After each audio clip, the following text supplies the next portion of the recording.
Fala pessoal, beleza? Passando para mostrar para vocês aí agora ó, mais um indicador, tá? O indicador de hoje é as médias móveis, então é um dos mais utilizados, tá? Se não for o mais utilizado, todo mundo quase que, pelo menos todas as pessoas que eu conheço, utilizam de algum tipo de média móvel, tá? Beleza? Então partimos do princípio que as médias móveis fazem parte do processo aí de day trade, tá? Beleza? Médias móveis. Para que é a função delas, tá? As médias móveis elas suavizam os dados dos preços para formar um indicador que segue a tendência, beleza? Então, aqui ó, o mercado está aberto, está acontecendo ali. Já vamos falar, mostrar elas no prático ali, tá? Elas não preveem a direção dos preços, mas sim definem a direção atual, com um certo atraso, no caso, né? Não existe nenhum, pelo menos um indicador que eu conheça que consiga antecipar movimento, tá? Beleza? Geralmente a maioria deles, dos indicadores, eles te dão mais ou menos o que pode acontecer, mas como você tem que esperar a confirmação, geralmente a confirmação geralmente gera um atraso, tá? Beleza? As médias móveis são atrasadas porque são baseadas em preços passados. Apesar destes atrasos, elas ajudam a suavizar o preço e a filtrar ruído, que é muito importante, tá? Elas também formam blocos de construção para muitos indicadores, entre eles bandas de Bollinger, MACD e oscilador McClellan. Então vamos lá. Qual que é a função, galera, de uma média móvel? Indiferente do tempo gráfico que você olhar, existem várias médias móveis. A gente vai focar nas duas mais constantes aí do dia a dia, tá? Que é a média móvel simples e a média móvel exponencial, tá? Vamos começar pela simples. Da onde que veio essa média móvel simples e para quê, né? É um dos primeiros indicadores que apareceu na análise gráfica, foi a média móvel simples.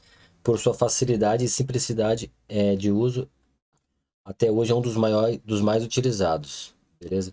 O que que ela calcula, galera? Se você usar uma média móvel, no caso essa aqui é da banda de Bollinger, tá?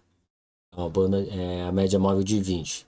A simples, ela vai calcular os últimos 20 candles, tá? Esse é o atual, e você não conta porque ele não fechou.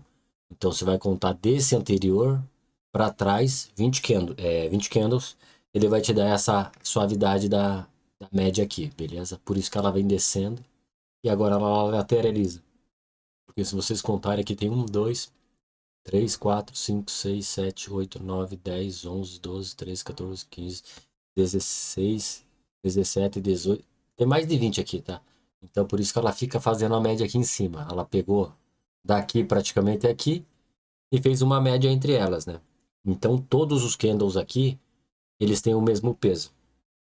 Beleza? Por isso que ela fica aqui em cima. Se eu trocar ela pela exponencial, quer ver, ó? Não, estilo. Mais fácil eu colocar a outra de 20, né? Porque pela banda, acho que aqui só dá para colocar a, a normal. Eu vou transformar essa aqui que é de 200 exponencial. Vou transformar ela de 20, tá? Depois eu volto, ó, normal. Olha como que dá a diferença, galera. Por que que deu diferença? As duas são de 20, ó. Média de período de 20 e essa média período de 20. Por que que dá diferença? A exponencial, tá? É os mesmos 20 candles, beleza? Só que os últimos candles aqui, ó, eles têm mais peso. Então, para a formação do cálculo, eles são mais importantes, tá? Enquanto na simples, o peso de todos dos 20 candles são iguais, beleza? É essa a maior diferença entre elas. Então, qual que é melhor? Cara, não existe qual é melhor. Existe qual que você se adapta melhor, beleza? Então, se você pegar a de 20 aqui, ó, a simples, ela já começa a mostrar que o movimento está mais lateral. A exponencial está querendo ainda indicar a tendência de queda, tá? Não existe certo e errado, tá, galera? Por quê? Porque depende do operacional de cada um, ok? Mas essa é a principal diferença. Ah, mas e se você colocar aqui, por exemplo, tá?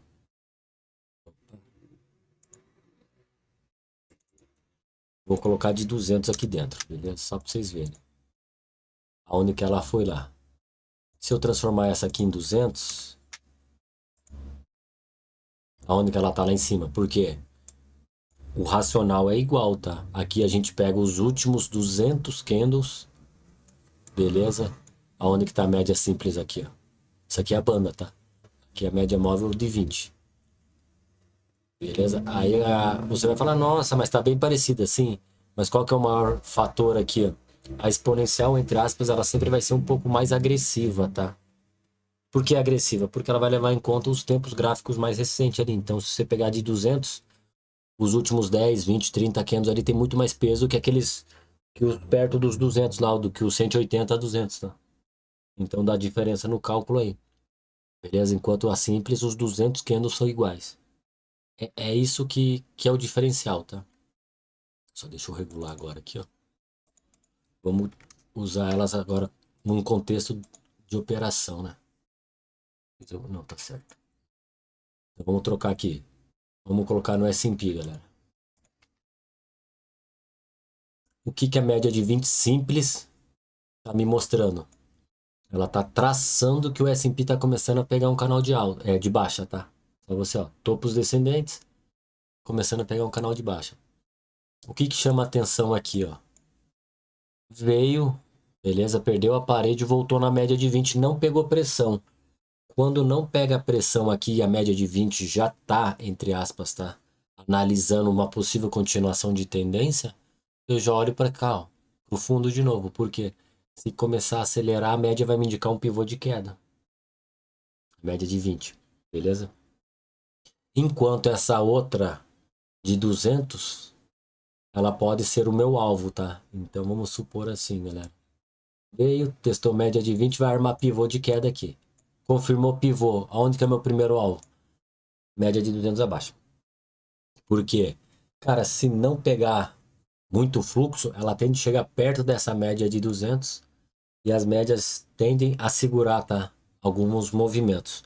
Elas só não seguram movimentos quando tem muito fluxo.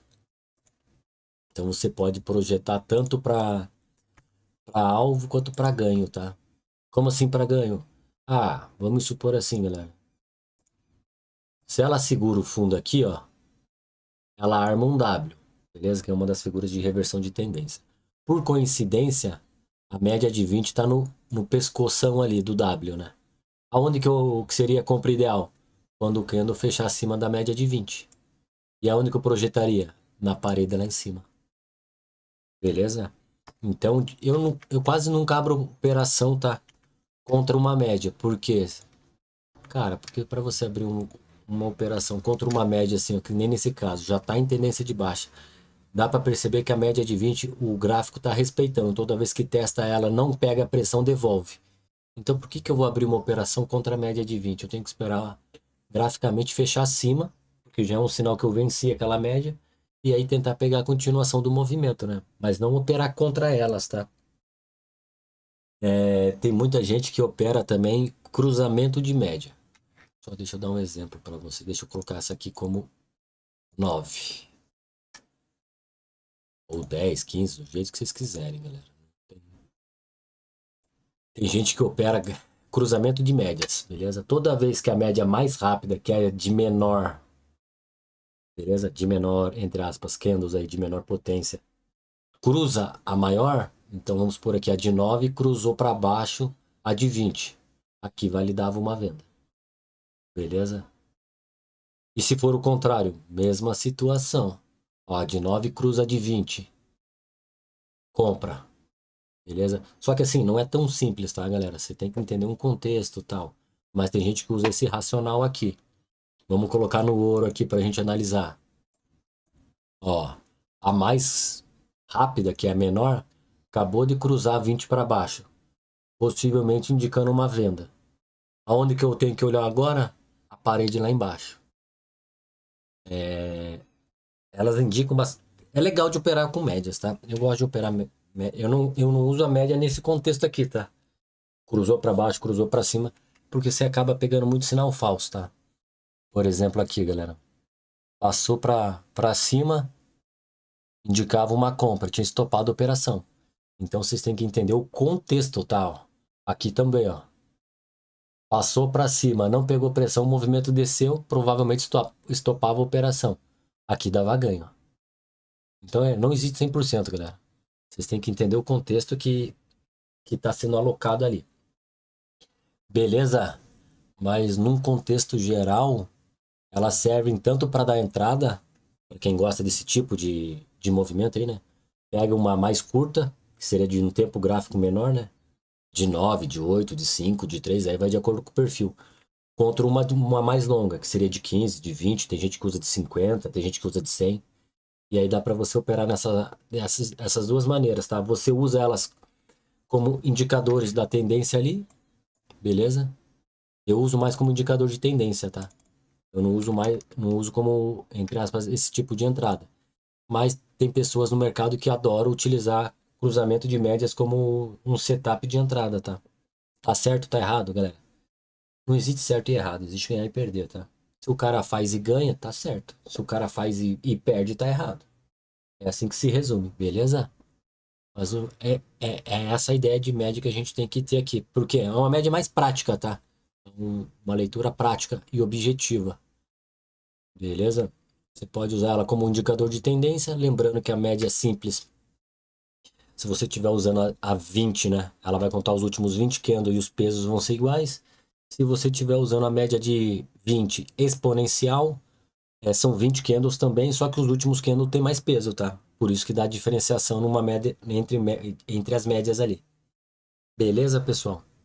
Era mais ou menos isso aí, um informativo, mas espero ter agregado aí para vocês.